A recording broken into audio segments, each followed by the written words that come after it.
네, 긴급진단 시간입니다. 이란이 미국의 기지를 공격함으로써 다시 한번 전쟁에 대한 위험이 커지고 있는데요. 현재 상황 짚어서 좀 이야기 나눠보도록 하죠. 건국대학교 중동연구소 성일광 연구교수와 함께합니다. 안녕하세요. 안녕하십니까. 네, 이제 트럼프 대통령과 지금 이란 그리고 전체적인 전쟁에 대한 불안감이 커지고 있는 상황인데 현재 어떤 상황인지 대응에 대한 이야기도 좀 전해주시죠. 네, 잘 들으셨겠지만, 이란이, 혁명수비대 가장 정예부대인 알꾸드스 여단의 수장이었던 장군, 거쌈 슬레이만 장군을 암살하는 데 대한 보복으로 이라크 두 군데 있는 미군 기지를 10여 발의 미사일로 공격하는 사안이 발생했고요. 일단 현재 미국 측 사상자는 없는 것으로 미국 측 사상자는 없는 것으로 발표를 하고 있고 사상자는 주로 이라크 주민들이라고 얘기를 하고 있습니다. 그다음에 또 이란 외무장관이나 이란 국에서는 일단 미국이 더 이상 오늘 아침 공격한 데 대해서 어떤 보복 공격을 하지 않는다면 이란도 더 이상 미국과의 어떤 전면전을 원하지 않고 있고 또 다른 보복 공격을 할 의도는 없다 이렇게 얘기를 하고 있습니다. 그래서 일단 이번 보복 공격 한 타임은 지나가는 것 같고요. 또 계속해서 양측 간의 어떤 군사적 충돌이 있을지는 좀 지켜봐야 할 것 같습니다. 네, 미국과 이라크의 전면전 가능성에 대해서는 가능성이 낮다라는 입장들이 좀 많던데요. 교수님 어떻게 보시는지 그에 대한 가능성 좀 짚어주시죠.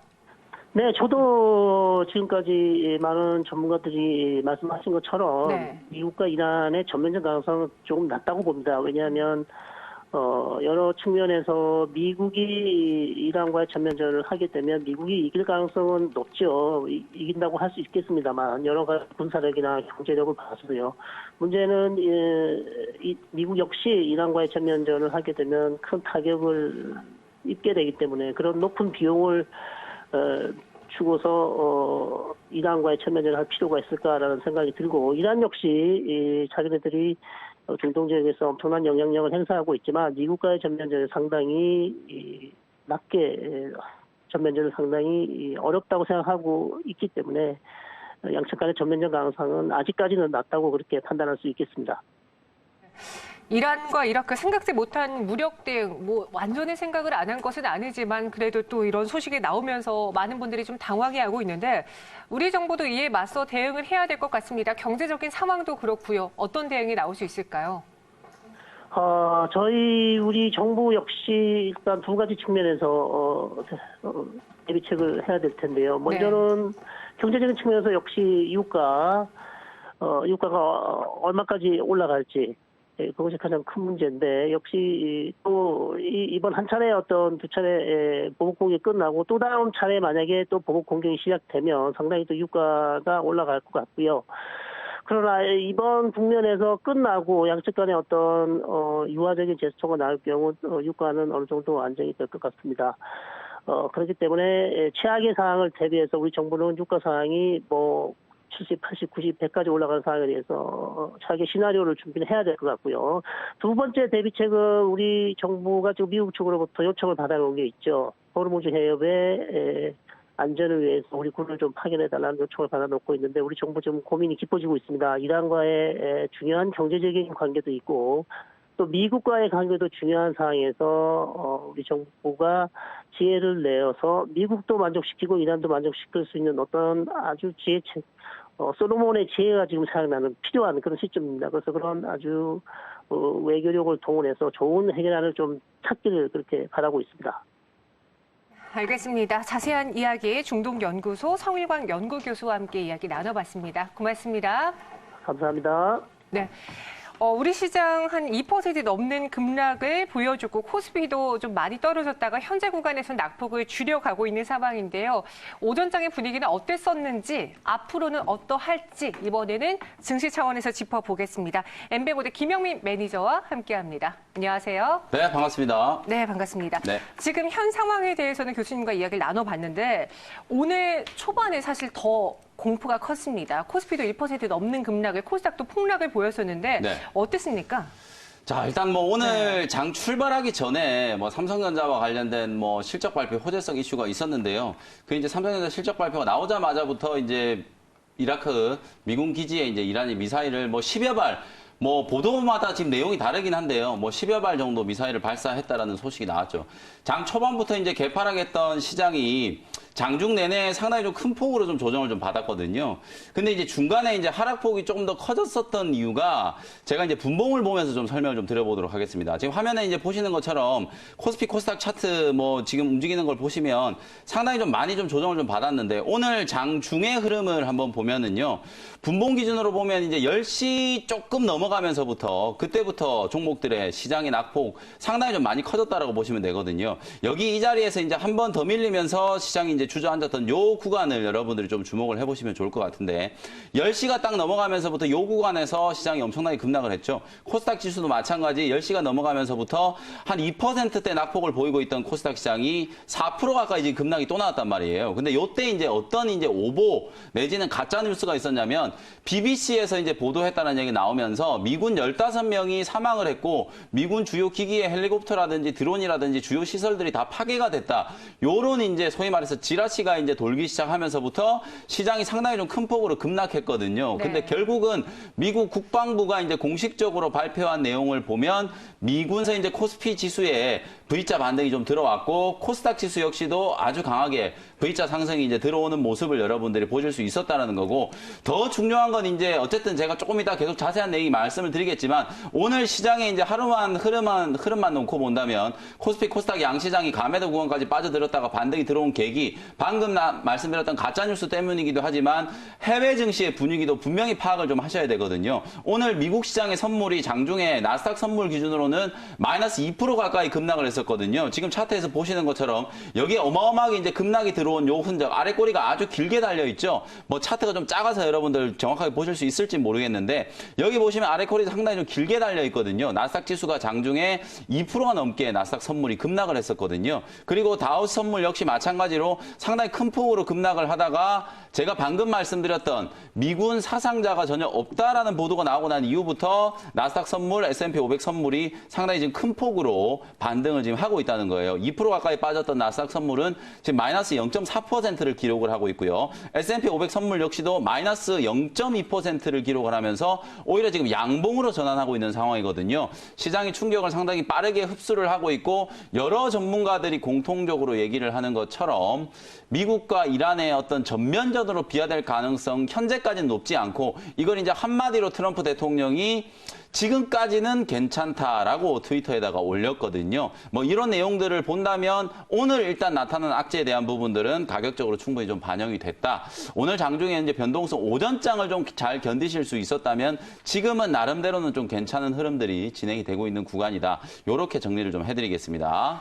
그럼 이전과 또 이런 사태들이 있었잖아요. 네. 이란과의 좋지 않은 관계는 뭐 하루 이틀도 아니었고요. 네. 그리고 전쟁에 대한 위기는 있었고 이전에는 또 테러들도 국제적으로 많이 발생을 했습니다. 그때 당시에 증시도 출렁이었었는데 네. 흐름을 보면은 좀 회복했잖아요. 회복하는데 그렇죠. 걸리는 시간이 어느 정도 소요됐을까요? 뭐 평균적으로 한 달이면 다 네. 회복이 됐고요. 네. 낙폭을 만회하는 수준은 한 달이면 충분했고 3개월 기준으로 봤을 때 미국 증시에서 이런 이제 지정학적 리스크가 불거지고 나서 평균적으로 이제 3개월 이후에는 5% 이상 상승을 했고요. 6개월로 늘려서 놓고 보면 7에서 9%까지 오히려 시장이 급등을 했다는 거거든요. 실제로 제가 오늘 이제 백악관에서 일단 뭐 연설을 하겠다라고 했다가 내일 아침에 이제 발표를 하겠다라고 지금 밀어놨기 때문에 우리 시간으로는 오늘 이제 뭐 자정 전후가 될 것 같아요. 네. 그때 이제 공식적인 이제 뭐 담화문 내지는 연설을 트럼프 대통령이 발표할 걸로 예정이 되어 있는데 지금 제가 이제 입수한 정보에 따르면 미국 백악관에서 데프콘 2로 이 보안과 안보와 관련된 어떤 그 단계를 한 단계 격상했다라는 얘기가 있거든요. 과거에 미국 정부에서 데프콘 2를 발령했던 시점이 딱 2번 있었어요.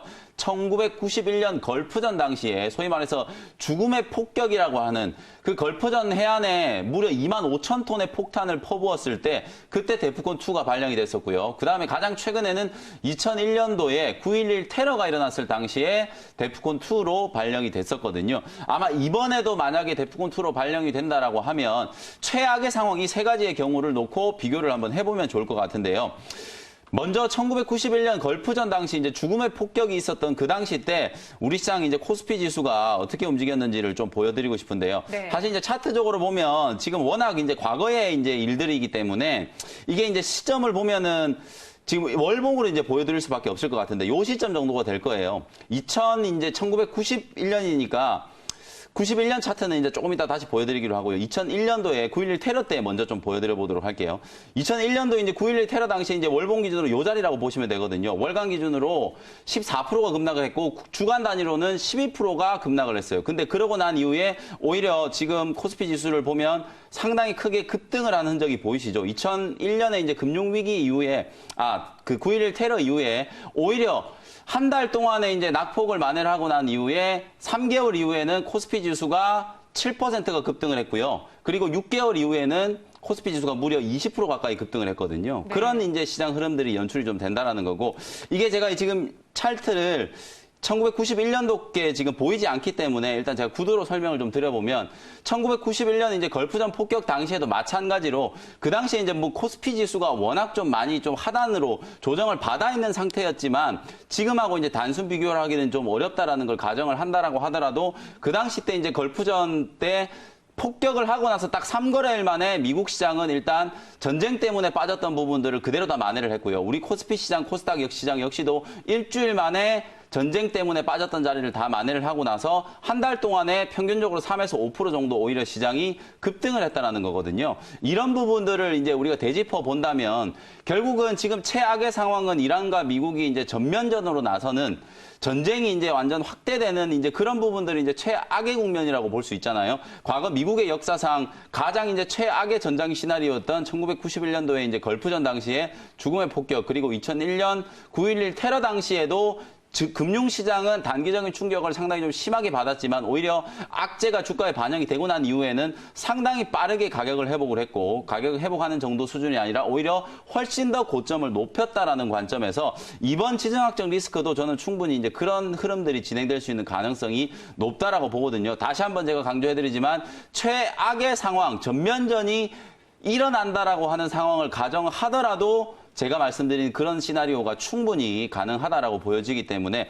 너무 여러분들이 오늘 제가 아침에 이제 코스피랑 코스닥 시장 분봉 흐름을 짚어드렸던 것처럼 네. 가짜 뉴스 때문에 막 시장이 그냥 2% 빠지던 시장이 4%까지 막 급락을 하는 이런 이제 흐름들이 나타나는 부안해동을 하시면 절대로 안 된다는 것을 다시 한번 말씀을 좀 드리고요. 내일도 뭐 이란이 보복 공격을 하거나 미국 트럼프 대통령의 어떤 담화문 연설 내용에 따라서 충분히 시장은 좀 출렁거릴 수 있겠지만 네. 내일이 또 공교롭게 우리 시장은 옵션 만기일이거든요.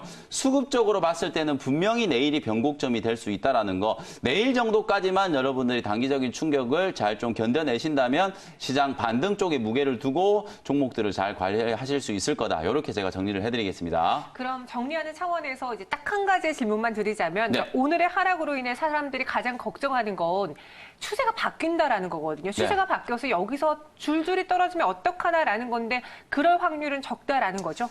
적다고 표현하기는 좀 그렇고요. 네. 거의 없다. 아. 저는 이렇게 말씀을 드리고 싶어요. 왜냐하면 네. 과거 이제 여러 가지 이제 지정학적 리스크, 우리나라에서도 사실 뭐 연평도 포격이라든지 소위 말해서 이제 우리 남북 간의 어떤 그런 지정학적 리스크, 군사적인 리스크가 고조가 됐을 때도 네. 금융시장이 상당히 많이 충격을 좀 받았었거든요. 근데 그때도 어김없이 시장의 펀더멘탈이 훼손됐던 경우는 단 한 차례도 없었거든요. 뭐 이번 사태 역시 마찬가지라고 보고요. 다만 이제 시장의 펀더멘탈의 악재성 요인으로 작용할 수 있을 만한 요인들이 몇 가지 있거든요. 호르무즈 해협이 만약에 봉쇄가 되고 전면전이 이제 확대가 되면 우리나라 이제 원유 수교에 이제 좀 차질이 생길 수 있고요. 그렇죠. 또 한 가지는 이제 경기 민감주라고 할 수 있는 철강, 화학, 조선 뭐 이런 쪽은 중동 쪽에 이제 오일머니들의 이제 발주가 또 중요하기 때문에 그런 부분들에 대해서는 업황이 좀 분명히 위축이 될 수도 있거든요. 근데 이 부분 역시도 시장 전체적인 큰 틀에서 놓고 보면 아주 지대한 영향을 미치는 요인이라고 판단하기는 좀 어렵기 때문에 저는 이런 지정학적 리스크 시간의 문제지 결국은 또 주가가 충분히 또 반영이 되고 난 이후에는 아마 시장은 오히려 이번에 하락한 구간 이상으로 또 올라갈 수 있는 가능성이 높다. 이렇게 정리를 해드리겠습니다. 미뤄둔 호재의 반영을 그때서야 할 수 있기 때문에 추가적인 상승도 가능하다라고 좀 점쳐볼 수 있는 네. 건데 하지만 오늘은 많은 분들이 좀 힘들어 하십니다. 손실 보고 계신 분들이 거의 대부분일 거예요. 네. 시장 하락에 가장 크게 좀 타격을 받고 있는 종목군이 있다면 무엇으로 볼 수 있을까요? 네, 역시나 뭐 네. 오늘 어쨌든 지금 코스피 지수는 상당히 지금 선방을 하고 있고요. 네. 지금 현재 시간에 0.7% 정도 빠지고 있으니까 거의 뭐 빠지지 않았다라고 봐도 무방할 정도로 상당히 좀 선방을 하고 있고 네. 코스닥 시장이 좀 많이 흔들렸었는데 전체적으로 보면 이제 코스피는 전 업종이 다 하락을 하고 있어요. 반도체 업종만 제외하고 전 업종이 다 하락을 하고 있는데 방금 제가 말씀드렸던 특히나 이제 경기 민감주들 아무래도 이제 소위 말해서 이제 경기 민감주들은 대외적인 변수들에 대해서 그리고 주가의 움직임에 대해서 민감한 반응이 나타날 수밖에 없기 때문에 철강, 조선, 화학, 건설 요 네 업종이 이제 가장 크게 좀 빠지고 있고요. 대외적인 불확실성이 반영되면서 오히려 금융주들까지도 조정을 받고 있고 오늘 시장이 얼마나 좀 심리적으로 많이 흔들렸었냐면 유틸리티 관련된 종목들까지도 다 빠지고 있거든요. 코스피 시장에서는 거의 오전장 흐름만 놓고 보면 삼성전자와 SK하이닉스 두 종목만 빼놓고 전 종목이 다 빠졌다라고 해도 과언이 아닐 정도로 상당히 좀 심각하게 종목들이 좀 많이 흔들렸었고요. 지금은 그나마 다행히 낙폭을 많이 좀 만회를 했지만 경기 민감주들이 가장 큰 타격을 입었고 두 번째는 이제 제약바이오 업종이거든요. 아무래도 제약바이오 업종 뭐 전쟁이 일어나는 것과 아무 관련이 없는 업종인데 왜 제약바이오 업종이 많이 빠졌느냐? 역시나 제약바이오 업종은 시장의 전체적인 센티멘트, 투자 심리에 영향을 좀 많이 받는 업종이기 때문에 그렇거든요. 오늘 가장 많이 빠진 업종이 사실 전쟁과는 가장 무관한 제약바이오 업종이 이제 가장 많이 빠졌는데 이건 다분히 이제 심리적인 요인으로 볼 수 있겠다. 그렇다면 이런 심리적인 요인 때문에 주가가 많이 빠진 제약바이오 업종은 심리가 살아나면 그대로 회복이 되겠죠. 제가 말씀드렸던 것처럼 전쟁이 일어나고 안 일어나고를 떠나서 결국은 시장이 주가의 이제 가격 조정, 대외적인 충격을 충분히 반영을 하고 난 이후에는 반등이 들어올 때 또 제약바이오 업종이 가장 먼저 반등이 들어온다는 것도 여러분들이 포인트로 생각을 한번 해보셨으면 좋겠습니다. 그러니까 전체적으로 들어보니까 우리가 생각하는 최악의 상황을 벌써 짐작하기는 좀 시기상조인 것 같고요. 네. 좀 긍정적으로 볼 수 있는 사안들도 분명히 있어 보이는데 그중에 하나가 오늘 코스피 낙폭이 많이 줄었다라고 했잖아요. 네. 어떻게 보면 착시 효과일 수도 있어요. 삼성전자랑 SK하이닉스가 정말 양손을 잡고 지수를 막 끌어당기고 있는데 왜 SK하이닉스는 이런 시장 안에서 5% 넘는 급등을 보여주는지요? 이게 이제 정말 네. 뭐 그 착시 효과라는 표현이 아주 딱 정확할 정도로 네. 오늘 사실 코스피 시장에서 삼성전자하고 SK하이닉스 말고는 올라가는 종목이 없거든요. 그럼 이런 흐름을 보면 삼성전자가 지금 2.7% 전쟁이 일어난다라고 하는데 삼성전자가 지금 2.7% 급등하고 있고요. SK하이닉스는 지금 5%가 넘게 장중에 급등세를 연출을 하고 있거든요. 그럼 이런 흐름들이 나타나는 결정적인 이유는 결국 이제 미국 시장에서 또 찾아볼 수 있을 거거든요.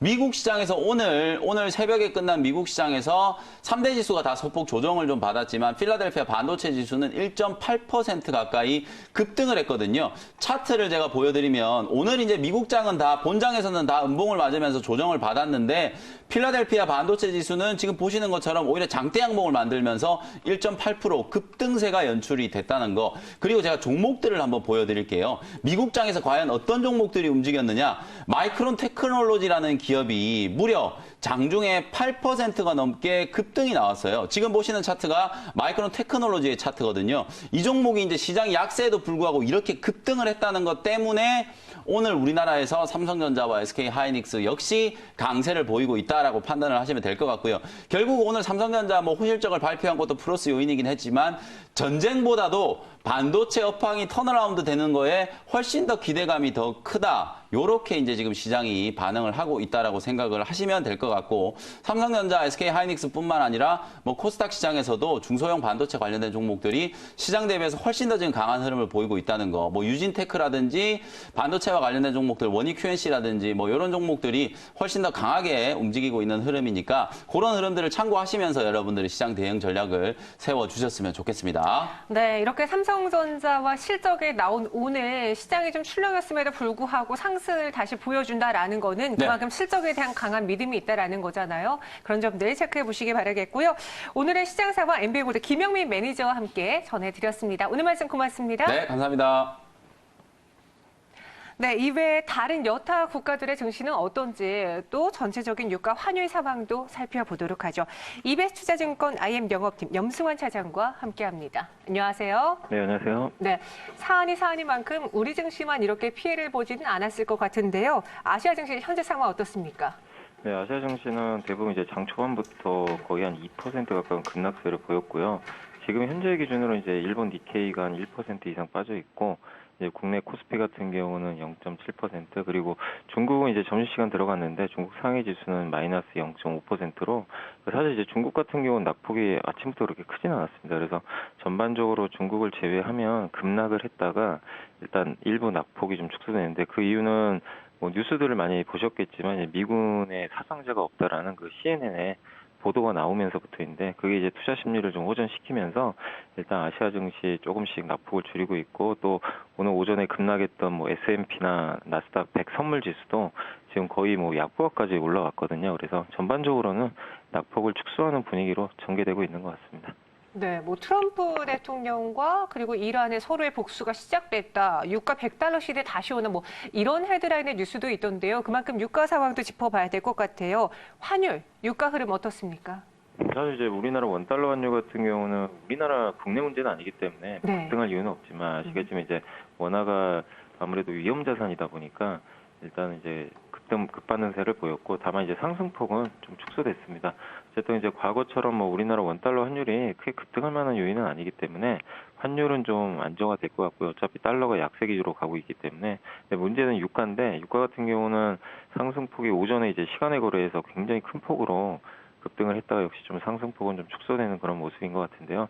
유가는 사실 이게 뭐 진짜로 이란의 그 해협이 뭐 봉쇄가 된다거나 경제 제재가 뭐 가해진다거나 뭐 정말 극단적인 전쟁상으로 간다면 뭐 100달러까지도 물론 열어는 놔야 되겠죠. 근데 정상적인 상황에서는 계속 원유 공급이 늘어나기 때문에 크게 오르긴 좀 사실은 어려운 구조거든요. 그래서 유가는 일단 뭐 지금과 같은 이제 이런 국지전 양상, 일부 테러가 발생하고, 그러니까 전쟁까지만 가지 않는 상황으로 간다라면은 최대 70달러 정도까지만 예상을 하시면 좋을 것 같고요. 그 이상 레벨이 이제 70달러 넘어간다는 건 진짜 전쟁으로 가는 거거든요. 그래서 그런 상황만 아니라면 일단 유가 상승은 그렇게 뭐 급등보다는 좀 점진적인 상승 흐름으로 계속 좀 보시는 게 좋을 것 같습니다. 네. 그럼 증시 급락에 따라서 오늘 좀 매도하신 분들도 있으실 테고, 매도를 할까 말까 좀 고민하신 분들도 있을 텐데, 투자 전략을 어떻게 세워야 될지 리스크 관리 차원에서 전해주시고요. 마지막으로 미국 선물도 좀 낙폭을 줄였다라고 했는데, 미국 증시 하락은 예상이 되는지 이 미증시 전망까지 같이 짚어주시죠. 그러니까 이게 저도 그래서 한번 이제 예전에 한번 찾아봤거든요. 장중에 2003년도죠. 그때 아마 이라크 전쟁 터졌을 때입니다. 그때 우리나라 지수가 이제 500포인트밖에 안 할 텐데, 그 날짜가 그때 3월 20일 날 이라크 전쟁이 시작해서 4월 11일 날 14일인가 아마 끝난 걸로 보는데, 그 막상 전쟁하는 날은 지수가 급등을 했어요. 그 전에 미리 빠졌죠. 미리 이렇게 좀 흔들리곤 있었는데, 무슨 얘기냐면 결국 이런 이제 이 지정학적 리스크라는 건 결국엔 이게 영원히 되는 건 아니기 때문에 일시적인 사실 악재거든요. 그래서 이런 흐름이 오늘도 좀 연결이 됐지만, 항상 투자분들이 이런 악재가 나왔을 때는 동반해서 매도하는 건 사실 실익이 전혀 없습니다. 오히려 뭐 저가 매수할 수 있는 또 기회가 될 수도 있는 거거든요. 근데 뭐 지금 상황이 어떻게 될지 우리 아직 아무도 모르잖아요. 모르기 때문에 매수하라는 얘기는 아니지만 최소한 매도할 필요는 저는 없다고 보거든요. 그래서 어제는 올랐고 오늘 또 한번 장중에 급락이 나왔지만, 일단 어느 정도 저점 형성이 됐고, 그 다음에 전쟁까지 가는 분위기는 아닌 것으로 지금 일단 언론 보도들은 나오고 있기 때문에, 그런 관점에서는 일단 추격 매도는 하지 마시고 차분히 보유 종목 좀 보유는 하시면 좋겠고, 그리고 내일 옵션 만기잖아요. 그리고 그러니까 이란과 미국과의 관계를 떠나서도 이 옵션 만기 이제 이 당일까지는 보통 이 금융 투자라고 하죠. 금융 투자가 배당 전에 주식을 엄청나게 사거든요. 한 5조 샀는데 이거를 보통 배당 날 후부터 옵션 만기일까지 계속 팝니다. 이게 거의 한 7, 8년 연속 계속 이런 흐름이 나왔어요. 그러면 내일 옵션 만기까지는 금융 투자가 계속 팔겠죠. 근데 옵션 만기 이후에는 오히려 매수했던 경험들이 되게 많습니다. 그러니까 기관의 수급도 거의 끝나가는 거예요. 그래서 금요일부터는 저는 좀 매수해도 된다고 생각하거든요. 그래서 내일까지는 좀 흔들릴 수 있으니까 좀 철저하게 관망해 주시고, 마지막으로 미국 선물이 좀 급락했다가 좀 반등은 지금 해주고 있는데, 오늘 우리나라 시간으로는 정확한 뭐 시간은 제가 말씀드리기 어렵지만 트럼프 대통령이 트위터를 했거든요. 근데 내일 아침이라고 했기 때문에 우리 한국 시간으로는 아마 오늘 밤 11시가 될 가능성이 높은데, 자기가 성명서를 발표한다고 했습니다. 그게 좀 중요할 것 같아요. 거기에 따라 지수 변동성이 확대될 수 있으니까 일단 저는 뭐 급락 가능성은 낮다고 보지만 한번 오늘 밤에 트럼프 대통령의 성명서 한번 체크해 보시면 좋을 것 같습니다. 네, 알겠습니다. 오늘 자세한 설명 고맙습니다. 네, 감사합니다. 이 위기로 인해서 지정학적인 리스크로 인해서 우리 증시가 하락을 했는데요. 저점을 좀 찾고 있는 구간이다. 따라서 지금 갖고 계신 분들 더 추가적인 매도를 보이기보다는 좀 관망하는 심리, 안정을 갖는 심리가 필요하다라고 정리해 주셨습니다. 지금까지 긴급진단 함께했습니다.